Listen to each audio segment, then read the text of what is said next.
Is the PlayStation 5 Pro worth your money? Let's talk about it.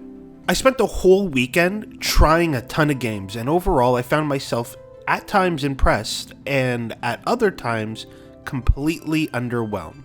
Before we get more into it, let's just talk about what you get right out of the box. You get a power cord, an HDMI cable, a USB-C cable, a controller, alongside of course the console. Also, speaking of the console, it's a lot slimmer than I was expecting it to be. I do understand that it would be smaller since it doesn't have a disc slot, but even with a disc slot installed, I couldn't see it being that much bigger, so that's kind of nice. The console also looks more like a router than it ever did before, but personally I don't mind the look too much, but if that's something that bothered you with the PlayStation 5 original, it still looks like a router, pretty much more so now. The console doesn't have a stand of its own, but it is easy to sit the console up.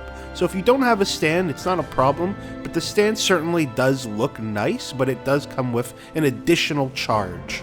Also, when it comes to installing the disc slot or upgrading the hard drive, it's pretty easy. You just have to dismantle it a little bit, but the dismantling isn't that hard to do, and putting it back together is quite easy. The console itself also comes with two USB ports on the back of the console and two USB-C ports on the front. Also, the setup wasn't very difficult. It's pretty much the exact same as it was for the PlayStation 5 original, so if you already are upgrading from a PlayStation 5, the setup is pretty straightforward. So, once everything was plugged in and ready to go, I downloaded a ton of games, enhanced by the console of course, and some games that weren't, and here's what I found. With the games that were enhanced for the PS5 Pro, I found that it does what I expected, and at times a little more. Some games ran incredible. Being able to play games at 4K with a solid 60 FPS is very nice. It certainly makes most games a lot better of an experience because of it. What I mostly found with the PlayStation 5 Pro is that now the quality mode no longer bumps it up to 4K 30 frames. It's now 4K 60 frames or around 30 frames with ray tracing now, and very high-end ray tracing from what I can tell.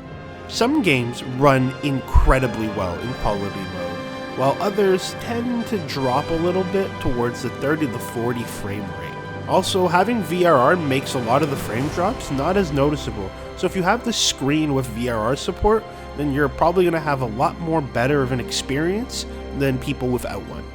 The ray tracing, like I said, it's pretty impressive at times. It kind of blew my mind what the console can do. It felt like I was playing on a pretty high-end gaming PC, which impressed me a lot. As for the games that didn't have a PS5 Pro enhanced update, I did find that these games, in some cases, ran a lot better. Mostly for the games that had unlocked frame rates, I did find that these games tend to hit 60 or above quite frequently. And if you're able to turn on quality mode with unlocked frame rate, I did find that a lot of the games was able to reach that 4K 60 FPS threshold quite easily. I was impressed with how things looked and ran, however this isn't anything new for players with high-end gaming PCs. When it comes down to who I would even recommend this console for, I think it comes down to fitting a certain criteria.